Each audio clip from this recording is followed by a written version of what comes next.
तो गाइस मैं हूं अंकित और आप देख रहे हैं रेसलिंग फैंस नेटवर्क। शुरू करते हैं भाई अपनी बातों को हम लोग सबसे पहले नेटफ्लिक्स से। तो आज नहीं मतलब कल मंडे नाइट रॉ के एपिसोड में भाई एक सेंसरशिप हमें देखने को मिली, जहां पर हमने देखा कि मिडिल फिंगर को इन्होंने सेंसर कर दिया। अब ऐसे में ऐसा क्यों हुआ भाई? क्योंकि मंडे नाइट रॉ तो नेटफ्लिक्स पे है, नेटफ्लिक्स पे इन चीज़ों की नीड नहीं है। कभी समझ नहीं आता कि डब्ल्यूडब्ल्यूई करना क्या चाह रही है। कभी भाई ये कोडी रोड्स के ओपन एफ बॉम्ब को छोड़ देते हैं, सेंसर नहीं करते हैं, तो कभी भाई मिडल फिंगर को सेंसर करने लगते हैं। क्या चक्कर है मैं आपको बताता हूँ। रेसल वोट्स Q&A के अंदर भाई इस चीज़ को एड्रेस किया गया, कहा गया पर wrestle votes Netflix has given WWE full control over Raw's production. The reason for the censoring and multiple blackouts during Seth Rollins versus CM Punk on Raw was entirely WWE decision as they thought it would not fit the aesthetics. तो कहना है भाई wrestle votes का कि Netflix ने WWE को पूरा control देकर रखा है प्रोडक्शन का, उनकी तरफ से कोई रोक टोक नहीं है एंड वो कहते हैं कि तुम्हें जो करना है वो तुम करो।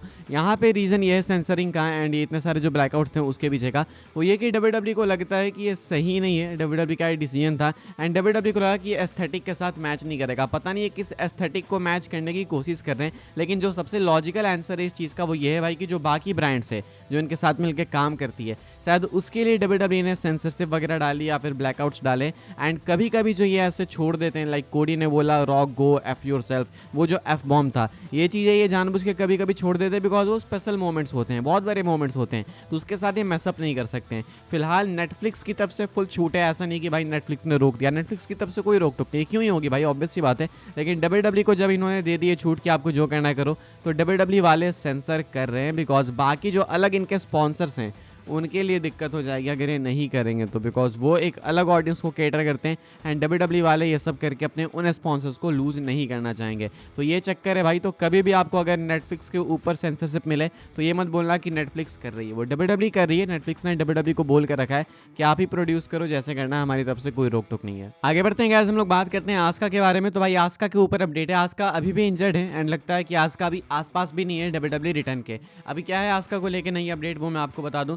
फाइटफुल सिलेक्ट की तरफ से अपडेट निकल के सामने आई है एंड रसल वोट्स का भी ऐसा ही कहना है, दोनों का सेम कहना है कि आस्का के नाम को पिच किया गया फॉर रेसलमेनिया 41। आस्का के लिए पिचेस हैं, जनवरी से पिचेस हैं, अभी भी पिछले कुछ हफ्तों में आस्का को लेकर कोई पिच था, लेकिन अभी नहीं पता कि ये पिच है क्या एंड क्या वो रेसलमेनिया के टाइम पे होने वाली है, इसका कोई आइडिया नहीं है। फिलहाल आस्का इंजर्ड है, वो ट्विटर पे बहुत ही ज़्यादा एक्टिव है, रिसेंटली वो हिंदी में भी ट्वीट कर रही थी, तो ऐसे देख के लगता है कि आस्का को पता है कि अभी मैं वापस तो नहीं आने वाली हूँ, टाइम पास ही करते हैं, ऐसा इन्होंने क्लेम भी किया था ट्विटर पे। हालांकि इसके बावजूद WWE वाले फॉर रेसलमेनिया आस्का को पिच कर रहे हैं, आस्का के नेम को पिच कर रहे हैं, तो मे बी क्या पता सीधा रेसलमेनिया में ही रिटर्न हो जाए, ये भी हो सकता है। आपको क्या लगता है भाई, WWE वाले रेसलमेनिया में आस्का को कैसे डाल सकते हैं, कॉमेंट करके बताना। हालांकि पिच का मतलब ये नहीं है कि वो होंगी, पिच का मतलब ये है कि उनका नाम आया है, डाला जा सकता है, कंसिडरेशन में हो सकती हैं, लेकिन अभी कुछ भी ऑफिशियल नहीं है। 2-3 नेम से जो कि डाउट्स में भाई, लाइक बेकी का नहीं पता कि बेकी का क्या चक्कर है, आस्का का नहीं पता, एलेक्सा का हमें हल्का फुल्का आइडिया मिला है लेकिन वो भी कॉन्क्रीट नहीं है। एलेक्सा को लेके क्या आइडिया है वो आप पिछले वीडियो देखोगे आपको पता चल जाएगा।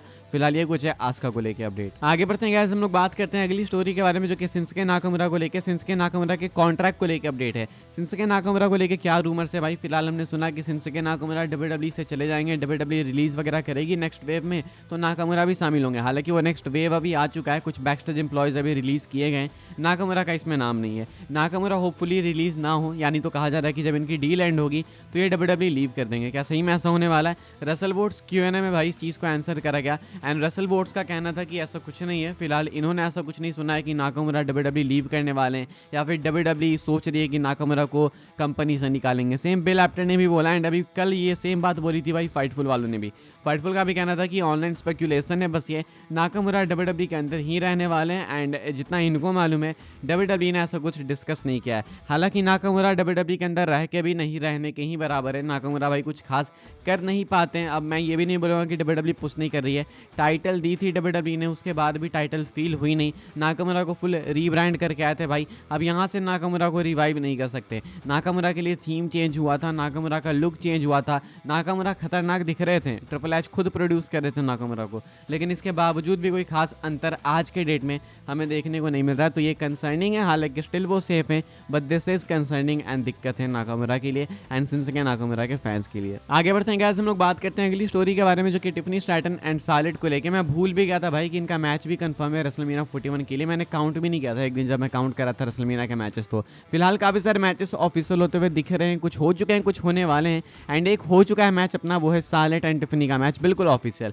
लेकिन फैंस कंसर्न है इसके बिल्ड को लेके। फैंस का मानना है कि डब्ल्यूडब्ल्यू वाले मिस्टेक कर रहे हैं, ब्लंडर क्रिएट कर रहे हैं, शायद इनके फ्यूड को ज़्यादा बेटर बिल्ड नहीं कर रहे हैं। अभी आपने देखा होगा कि रिसेंटली में Trish stratus and Tiffany face करी थी नाया जैक्स एंड कैंडिस लेरे को। हालांकि इनका मैच अनाउंस है, लेकिन इसके बावजूद ये कैंडिस एंड नाया जैक्स के साथ में इन्वॉल्व हो रही हैं। ये चीज़ फैंस को पसंद नहीं आई। हालांकि अब वो सार्लेट पे फोकस कर सकती है बिकॉज नेक्स्ट पीएलई अब सीधा अपना रेसलमेनिया ही है, लेकिन फैंस को लगता है कि शायद डब्ल्यूडब्ल्यू बिल्ड में दिक्कत कर सकती है। रेसलमेनिया के टाइम पे हर एक फ्यूड इंपॉर्टेंट होती है भाई, एंड हर एक फ्यूड अपनी एक अलग बिल्ड, ढंग की बिल्ड डिजर्व करती है, चाहे वो मिड का टाइटल के लिए हो, चाहे वो अंडर का टाइटल के लिए हो, या फिर वो टाइटल के लिए ही ना हो।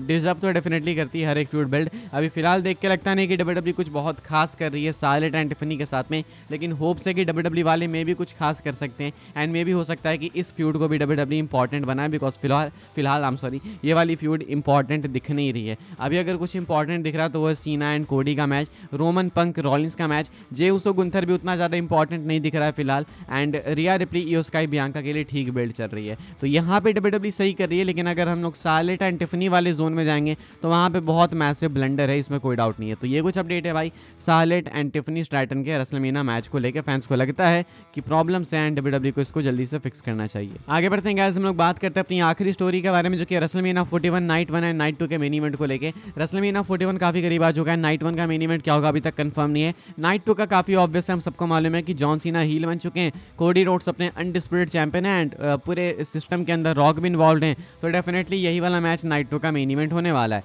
अब नाइट 1 को लेकर डाउट है बिकॉज फैंस अलग अलग पिचेस रखते हैं। कुछ का कहना है कि रोमन पंक रॉलिंस का मैच मेन इवेंट करना चाहिए, कुछ का कहना है कि बियांका एंड अपना इयो स्काई एंड रिया रिप्ली का मैच मेन इवेंट करना चाहिए, तो कुछ का कहना है कि जे उसो एंड गुंथर का मैच मेन इवेंट करना चाहिए। मैं अगर तुमको बताऊं मुझे क्या लगता है, तो मोस्ट लाइकली आपको भाई Roman Reigns, Seth Rollins and CM Punk main event करते हुए दिखेंगे। अगर पॉल हेमन का कुछ मेजर टर्न होना है तो ज़्यादा चांसेस इनके ही है। तो नाइट 1 का मेन इवेंट आप रोमन पंक रॉलिंस मान सकते हो। नाइट 2 का मेन इवेंट कंफर्म है कि सीना एंड कोडी होने वाला है। अगर रैंक करने की बात करें भाई, सपोज अगर रोमन पंक रॉलिंस मेन इवेंट नहीं होता है तो किसको होना चाहिए? वैसे तो फर्स्ट प्रायोरिटी भाई मेरी है कि रोमन पंक रॉलिंस ही मेन इवेंट हो, लेकिन अगर ये नहीं होता है तो मैं चाहूँगा कि इयो sky Bianca Blair and Riya replay का मैच मेन इवेंट हो जाए। ये सेकंड मैच है जो मैं चाहूँगा, एंड उसके बाद तीसरा मैच है भाई अपना जे उसो गुंथर का, जो कि मैं चाहूँगा कि मेन इवेंट हो। अगर ये मतलब हम इस पोजीशन पे आ जाते हैं कि कुछ ऑप्शन नहीं बचा, तब जे उसो गुंथर को मैं ला के खड़ा करना चाहूँगा। अब तुम सब जानते हो भाई कि मैं इस चीज़ पे बिलीव नहीं करता कि रेसलमेनिया वुमेन्स को मेन इवेंट करना चाहिए। आई थिंक लास्ट टाइम 35 में हुआ था, ठीक था, बस बात खत्म करो वहाँ पे। लेकिन अगर मुझे लगता है कि जे उसो गुंथर के मैच से ऊपर रिया रिप्ली इयो स्काई एंड बियांका का मैच होना चाहिए। सो आई ऑनेस्टली बिलीव कि डब्ल्यूडब्ल्यू वालों ने रॉयल रंबल मैच में विक्ट्री दिला के जे उसो को एक बहुत बड़ी दिक्कत कर दी है, एंड जे उसो की कोई बात नहीं कर रहा, इसके बारे में हम लोग ऑलरेडी बात कर चुके हैं। सो ये तो बहुत ही बेकार है। आई थिंक भाई रेसलमेनिया के कार्ड्स अगर कैंसिल हो सकता है मैच तो वो करना चाहिए, लेकिन नाइट 1 का मेन इवेंट मोस्ट लाइकली आपको रोमन पंक रॉलिंस देखने को मिलेगा, नाइट 2 का सीना एंड कोडी का मैच आपको देखने को मिलेगा। फिलहाल गाइस इस वाली वीडियो के लिए सारी अपडेट्स थी। आई होप्स आपको इन्फॉर्मेशन मिली हो तो वीडियो को लाइक करें, शेयर करें, सब्सक्राइब करें चैनल को, ताकि आने वाले टाइम के अंदर आपको और भी सही डब्ल्यूडब्ल्यू की न्यूज़ अपडेट जानने को मिलते रहे। फॉलो कर सकते हैं आप लोग मुझे इंस्टाग्राम एंड ट्विटर पर, लिंक आपको मिल जाएगा डिस्क्रिप्शन में। ज्वाइन कर सकते हैं व्हाट्सएप चैनल को, उसके भी लिंक डिस्क्रिप्शन में। मिलूंगा मैं आपसे अगले वीडियो में, तब तक के लिए goodbye, thanks for watching.